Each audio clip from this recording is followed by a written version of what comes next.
Bonjour chers auditorices, je suis Louis Duruflé et bienvenue dans le podcast Tout sur Tout Histoire, le podcast énergie pour ceux qui n'écoutaient pas au fond de la classe d'histoire. Biographie de personnages célèbres, événements marquants, épopées entrepreneuriales. Laissez-vous surprendre par l'histoire dont on ne vous a jamais parlé à l'école.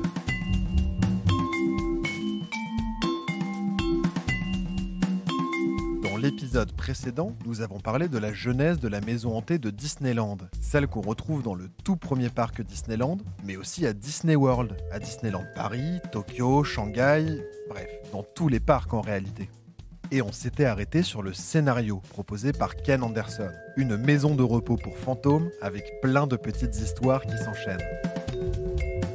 Et maintenant qu'on sait à peu près ce qu'on veut faire sur le projet, il faut commencer à imaginer comment on construit. Et là, de nombreux défis techniques se posent.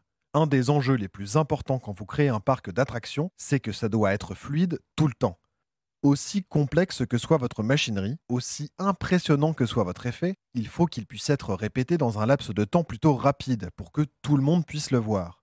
Un peu comme dans un métro quoi. S'il va à 200 à l'heure mais qu'il prend que 4 passagers par rame toutes les 10 minutes, c'est pas un très bon métro quoi. On parle de débit horaire dans ce cas-là, c'est-à-dire le nombre de personnes qui vont pouvoir entrer dans votre manège. Et de nombreux freins techniques se posent à cet endroit-là. Rolly Crump et Yale Gracie, deux ingénieurs de l'équipe, avaient fait une maquette incroyable qui figure toutes les étapes de l'attraction. C'était tout petit, mais tout y était, et on s'y croirait carrément. Mais dans cette démonstration de force, le débit horaire était vraiment rikiki. Et là, Walt dit non. Il était comme ça, Walt Disney. Et là, c'est 8 ans de travail fichu à la poubelle. C'est comme si vous passiez le bac et que vous le ratez. Et on vous dit, tu vois tous tes efforts depuis la 6e, c'est poubelle. Il faut recommencer à tout apprendre, refaire tous tes DM de maths, toutes les rédactions de français, toutes les dissections de bio. Mais en 2 ans, s'il te plaît, parce qu'on n'a plus de temps à perdre. Bref, en gros, c'est la catastrophe.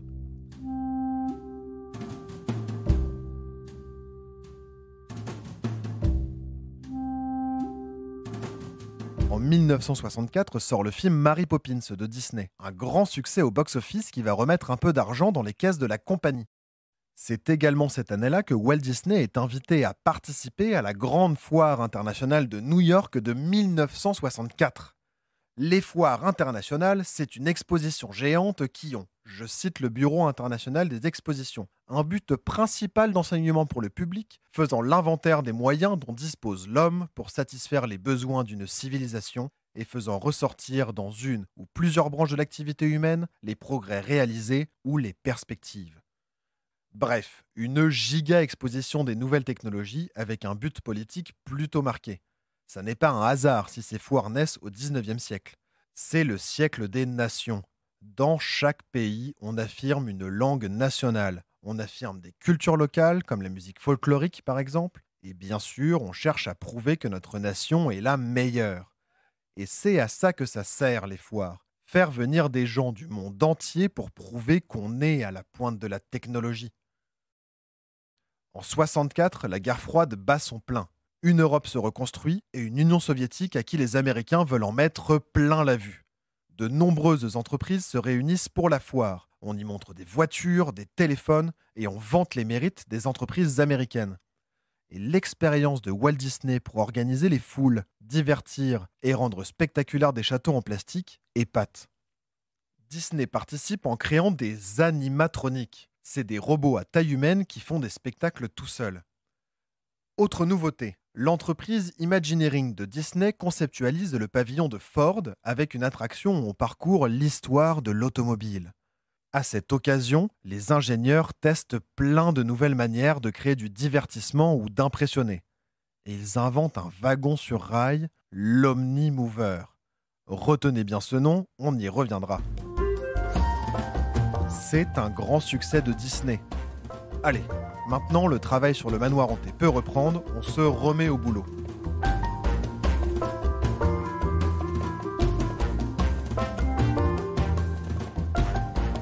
Dans le parc, un panneau est installé dans la zone de construction afin de donner un petit teasing. Allez, je vous le lis pour vous mettre dans l'ambiance. Attention à tous les fantômes et esprits sans repos.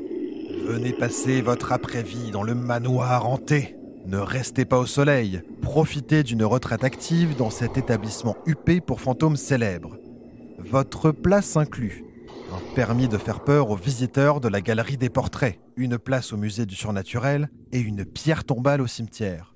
Pour postuler, envoyez votre CV de mort au département des ressources mortelles de Disneyland. Ken Anderson est démis du projet pour s'occuper des films d'animation, et l'équipe est maintenant composée de Rolly Crump et de Yael Gracie. Ils ont accepté de tout recommencer. Il y a aussi Mark Davis qui avait conçu d'autres attractions du parc, Claude Coates, un artiste très doué pour les ambiances, et Xavier Atencio pour revoir le scénario. C'est lui qui venait de finir celui de Pirates des Caraïbes, l'attraction qui allait devenir 50 ans plus tard le film avec Johnny Depp, Keira Knightley et Legolas, Orlando Bloom. Et oui, pour une fois, ça n'est pas le film qui devient l'attraction, mais l'inverse. Rappelez-vous, Walt Disney voulait donner une sensation d'aventure en s'appropriant l'histoire de son pays. Quitte à y donner une vision idyllique, un peu rêveuse. L'attraction Pirates des Caraïbes, c'est complètement ça.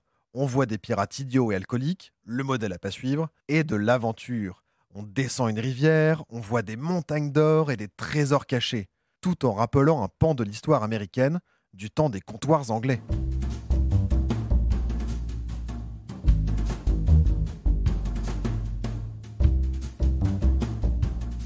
On a vu que Walt Disney avait freiné des cas de fer pour le premier projet de maison hantée parce que le débit horaire n'était pas assez rapide. Pour en avoir la maîtrise, il décide de laisser de côté la déambulation à pied et de passer à un système de petits trains sur rail qui s'appelle l'Omnimover. Omni, ça veut dire tout. On le retrouve dans Omniscient, celui qui sait tout, comme dans la phrase « J'ai eu 2 en français parce que j'ai dit que le narrateur avait une focalisation interne alors que c'était une focalisation omnisciente. » Ça va en rappeler des souvenirs à certains. Et mover qui peut se décomposer en move et en heure. Move, c'est bouger. I like to move it, move it. Toi-même, tu sais de quoi je parle si tu as déjà été à un mariage. Et heure, heure comme le heure de roller, enfin celui qui roule, ou le heure de cafeteur, celui qui cafte. Oui, je te vois, toi. Oui, toi, je te vois.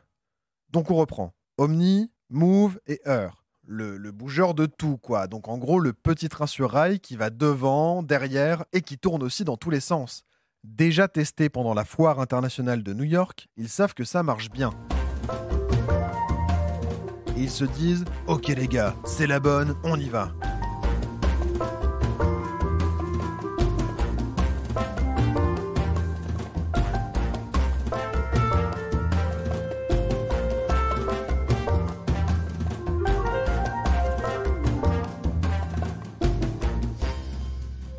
Tout le monde continue de travailler d'arrache-pied et chacun avance selon sa conception de l'attraction. Est-ce qu'elle doit faire peur, avec des fantômes sanglants et des pendus qui nous font sursauter ? Ou est-ce qu'elle doit divertir avec des joyeux morts qui rigolent et passent du bon temps ? Mark Davis, celui qui a participé à d'autres attractions du parc, veut rester dans l'esprit général. Ça doit être fun, les gens doivent passer un bon moment, et puis bon, les fantômes, c'est pour du faux. Alors que Claude Coates, notre expert des ambiances, imagine quelque chose de jamais vu, où le frisson commence dès l'entrée et où vos cheveux sont devenus blancs d'ici la fin de l'attraction. L'équipe n'arrête pas de se chamailler, mais quand ça devient trop sérieux, ils ont l'habitude d'aller faire un tour dans le bureau de Walt Disney. Et ils tranchent. Enfin, ça ils vont le faire jusqu'au 15 décembre 1966. C'est le jour où Walt Disney meurt. Il rend les armes à cause d'un cancer du poumon diagnostiqué trop tard. Tous les projets en cours sont débattus. Est-ce qu'il faut continuer de rénover Tomorrowland ? Est-ce qu'on doit construire Disney World en Floride, à l'autre bout du pays ? Et la station de ski ? Et le manoir hanté ? Et comment on va finir le livre de la jungle ? Walt Disney faisait partie de ces patrons qui décidaient de tout, tout le temps. Tout devait passer par lui, et quand il prenait une décision, il fallait la respecter. Mais maintenant, qui va décider à sa place ? Et qui va calmer les égos de tout le monde ? Heureusement, il y en a un qui prend les rênes pour le manoir hanté. C'est Richard Irvin, vice-président de Imagineering. Il tranche. C'est la vision de Mark Davis qui gagne, celle qui fait pas peur. Un point, c'est tout. Ça n'empêche qu'on retrouve des bonnes idées des deux camps tout au long du parcours, et qu'on alterne comme ça d'une idée à l'autre. Et le scénario s'affine dans ce sens, vers un ton un peu plus édulcoré. Xavier Atencio, le scénariste, se focalise sur l'histoire des 999 fantômes. Comme ça, on peut imaginer un fantôme par idée. Et donc, pas de problème.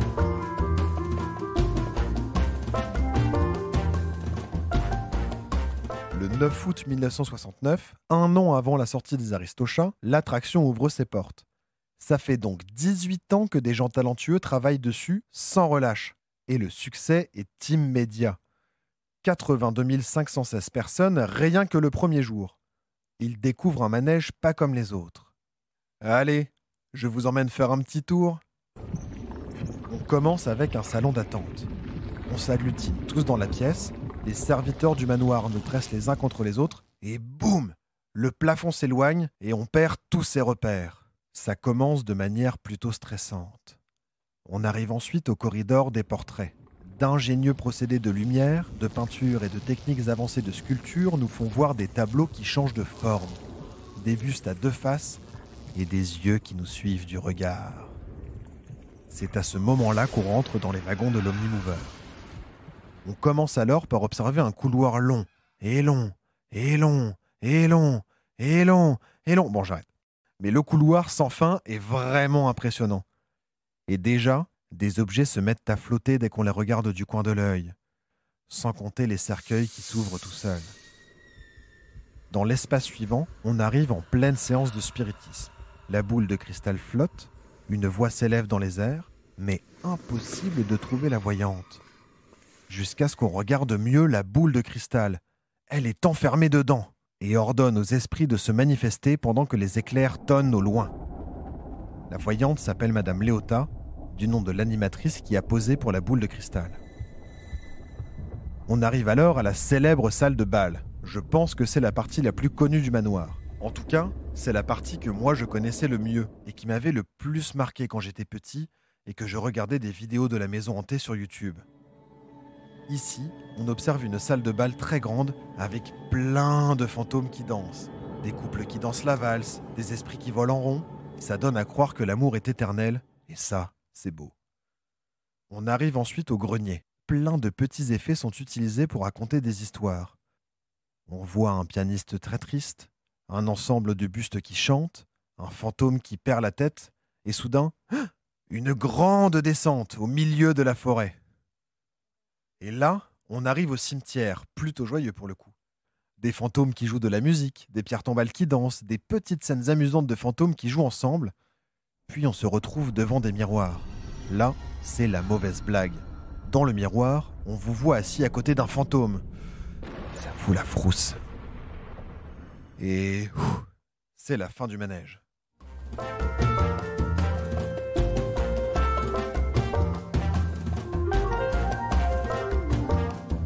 Maintenant qu'on a parcouru ensemble le manoir hanté de Disneyland, Californie, je vous entends déjà me dire « Mais Louis, ça me dit quelque chose ce manège ?»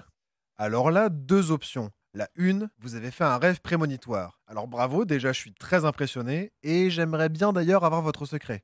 Et la 2, vous êtes allé à un Disneyland près de chez vous, Paris au hasard, et vous avez vu quasiment le même parcours. C'est la grande force des parcs Disney d'avoir recopié les attractions avec seulement quelques petits changements.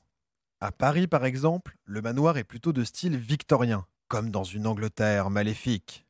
Au Japon, le parc Disney World est très grand. Ils ont fait le choix d'un château européen style cathédrale pour abriter le manoir hanté. Classe! Et à Hong Kong, c'est carrément dans un musée du surnaturel qu'on nous emmène. On voit des armées mongoles, des momies égyptiennes et des tikis qu'on croirait venus d'Hawaï. Et si vous en voulez plus, pas de panique. Régulièrement, les attractions sont mises à jour, avec plein de nouvelles choses à voir. Et ne ratez pas non plus le manoir hanté et les 999 fantômes, le film qui retrace l'histoire de la maison hantée.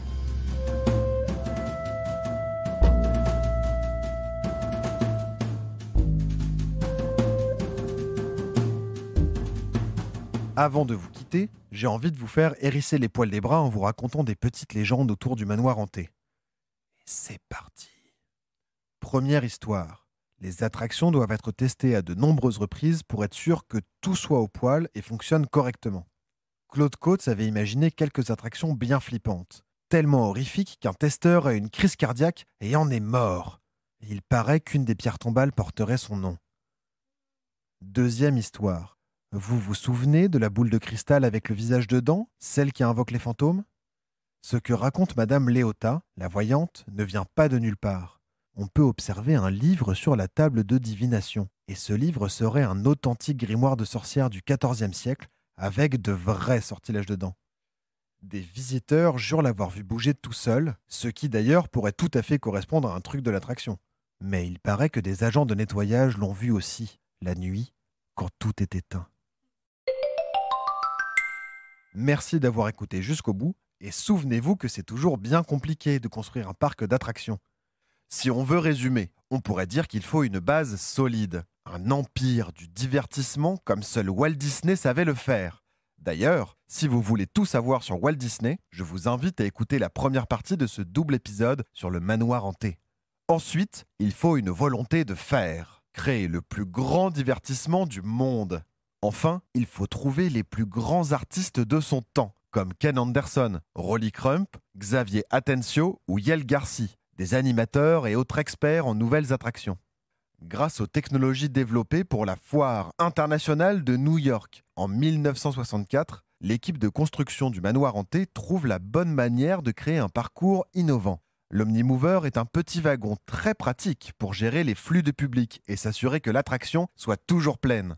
En août 69, le manoir hanté ouvre ses portes avec un parcours des plus terrifiants. Il aura donc fallu 18 ans pour que cette maison puisse voir le jour. Plus long que la construction de ma terrasse, assurément.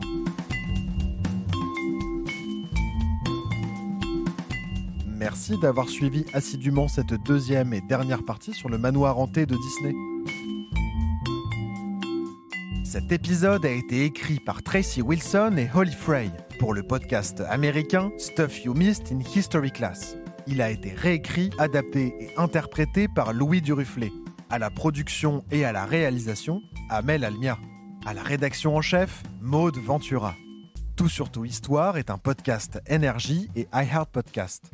Retrouvez tous les épisodes sur energie.fr, sur l'app d'Énergie ou sur votre application de podcast préférée. Et si vous avez aimé cet épisode, parlez-en autour de vous. Mettez-nous des étoiles et des commentaires. Si vous avez aimé, c'est vraiment la meilleure manière de soutenir ce podcast. À bientôt.